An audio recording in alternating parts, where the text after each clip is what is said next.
AC premium super fast ബസ്സുമായി KSRTC ബസിന്റെ പരീക്ഷണ ഓട്ടം ഗതാഗത മന്ത്രി തന്നെ ഓടിച്ചു നിർവഹിച്ചു. യാത്രാ സൗഹൃദമായാണ് ബസ് സജ്ജമാക്കിയിരിക്കുന്നത്.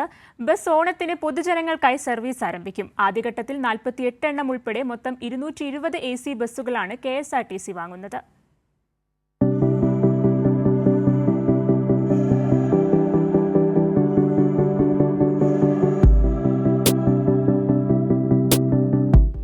പഴയ സൂപ്പർ ഫാസ്റ്റ് ബസ്സിൽ AC ഇല്ലെന്ന യാത്രക്കാരുടെ പരിഭവമാണ് AC പ്രീമിയം സൂപ്പർ ഫാസ്റ്റിലൂടെ KSRTC പരിഹരിക്കുന്നത്. 40 സീറ്റുള്ള ബസ്സിൽ പുറകുവശത്തെ സീറ്റ് ഒഴികെ എല്ലാം തന്നെ പുഷ് ബാക്ക് ആണ്. ഓരോ യാത്രക്കാർക്കും പ്രത്യേകമായി ഫോൺ ചാർജ് ചെയ്യാനുള്ള സംവിധാനവുമുണ്ട്. 36 ലക്ഷം രൂപയാണ് ബസിന്റെ വില. ഏതെങ്കിലും ഘട്ടത്തിൽ AC പ്രവർത്തിച്ചില്ലെങ്കിൽ ബസിന്റെ വശങ്ങളിലെ ഗ്ലാസ് നീക്കാവുന്ന തരത്തിലാണ് രൂപകൽപ്പന. തിരുവനന്തപുരം മുതൽ എറണാകുളം വരെ 371 രൂപയാണ് നിലവിൽ നിരക്ക് തീരുമാനിച്ചിരിക്കുന്നത്.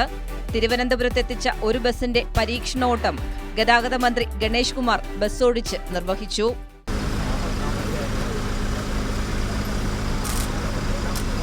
ഓണത്തിന് ജനങ്ങൾക്കുള്ള സമ്മാനമായി ബസ് സർവീസ് ആരംഭിക്കുമെന്ന് മന്ത്രി പറഞ്ഞു.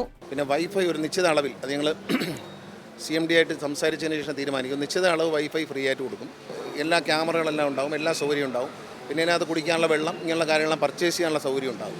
നമ്മൾ സ്നാക്സൊക്കെ വാങ്ങാനുള്ള അങ്ങനെ ലോങ് ഡിസ്റ്റൻസാണ്. ഇപ്പോൾ ട്രിവാൻഡ്രത്ത് നിന്ന് തന്നെ 40 സീറ്റോളം ഉണ്ട്. 40 സീറ്റും ട്രിവാൻഡ്രത്ത് തന്നെ ഫുള്ളായാൽ അല്ലെങ്കിൽ വെഞ്ഞാറമൂട് എത്തുമ്പോൾ ഫുള്ളായാൽ വണ്ടി നിർത്താതെ ഒരു സ്റ്റേഷനിലും കയറാതെ അങ്ങ് പോകാനാണ് പരിപാടി. ഇത് കഴിഞ്ഞ ഉടനെ ഞങ്ങൾ വണ്ടി ഓർഡർ ചെയ്യും. ഓണത്തോടു കൂടി സർവീസ് അല്ലേ, ഓണത്തോടെ ഞങ്ങളിത് ഓണസമ്മാനമായിട്ട് മലയാളിക്ക് സമർപ്പിക്കും. വണ്ടിയുടെ നിറം ഇതെല്ലാം കുറച്ച് മാറ്റം വരുത്തും. ഇപ്പൊ അവർ ട്രയലിൽ നിന്ന വണ്ടിയാണ്. തെരഞ്ഞെടുത്ത ജീവനക്കാർക്ക് ഇതിനായി പരിശീലനവും നൽകിക്കഴിഞ്ഞു. പരീക്ഷണ ഓട്ടം കഴിഞ്ഞ് പ്രകടനം വിലയിരുത്തി ആവശ്യമായ മാറ്റം വരുത്തിയാകും സർവീസിനിറക്കുക. ആദ്യഘട്ടത്തിൽ തിരുവനന്തപുരം പാപ്പനംകോട് നിന്ന് എറണാകുളം വരെയും ഇത് വിജയം കണ്ടാൽ സർവീസ് കോഴിക്കോട്ടേക്കും നീട്ടുകയാണ് ലക്ഷ്യം. ആദ്യഘട്ടത്തിൽ 48 എണ്ണം ഉൾപ്പെടെ ആകെ 220 AC ബസ്സുകളാണ് ടാറ്റ, അശോക് ലേലാൻഡ് കമ്പനികളിൽ നിന്ന് KSRTC വാങ്ങുന്നത്. കൈരളി ന്യൂസ്, തിരുവനന്തപുരം.